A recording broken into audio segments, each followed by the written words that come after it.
Shalom. First, I'd like to give all praise unto Yahweh Hashem Yahushai, and double honors unto the apostles and elders of GreatMillStone, and honor to you brothers out there in the highways and the byways teaching this word in all sincerity and in truth. Real quick, just want to bring out two precepts that link up.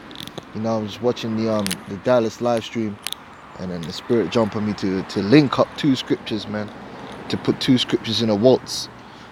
This is 1 Corinthians 6:2, right? It says, do ye not know that the saints, right, the holy people, all right, who are the saints? The saints are the Israelites. Deuteronomy 7:6, for thou art an holy people unto the Lord thy God. All right, Peter turned around and said, thou art a holy generation. All right, that's talking about the Israelites, okay? The scriptures tell you what? The Lord made a covenant with his saints. All right, the Israelites are the saints, man. All right, they're the people which have been sanctified by the spirit and power of Yahweh Hashem Yahushai. Do you not know that the saints shall judge the world? Now, what world is it talking about here? If it's identifying the saints, then the world would be those outside of the saints in this particular scripture, because the word world or cosmos means a particular arrangement.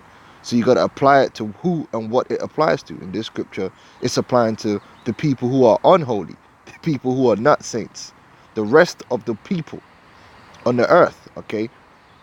The scripture says what? That the saints shall judge the world.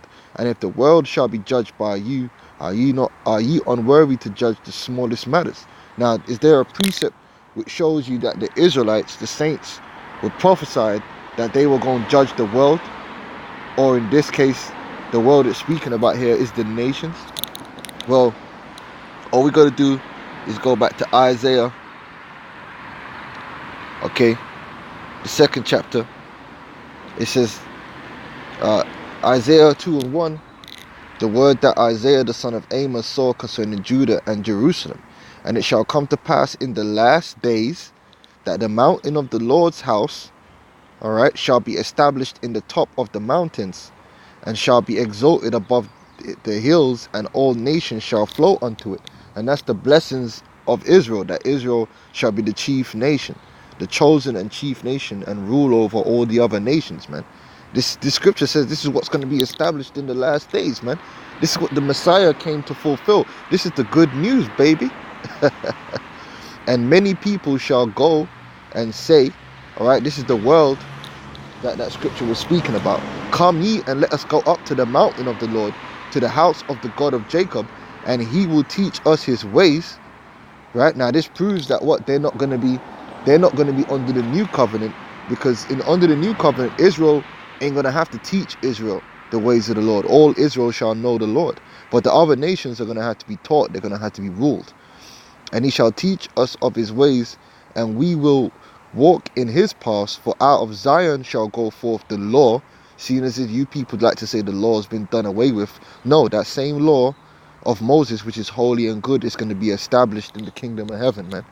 All right, and Israel is going to keep the law perfectly, and the other nations are going to be under the rule of the law, because they're going to be under our rule of righteousness.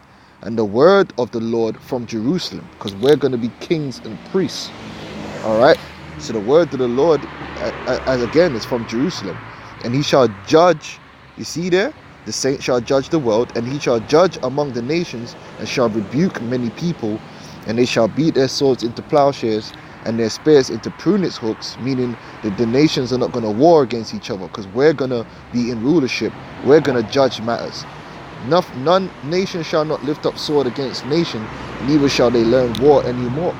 Because the main reason that nations lift up sword against another nation is to steal their resources. That's the number one reason for war.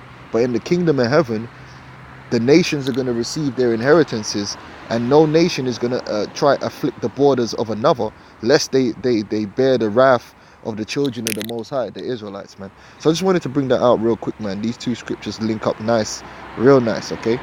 So, shalom.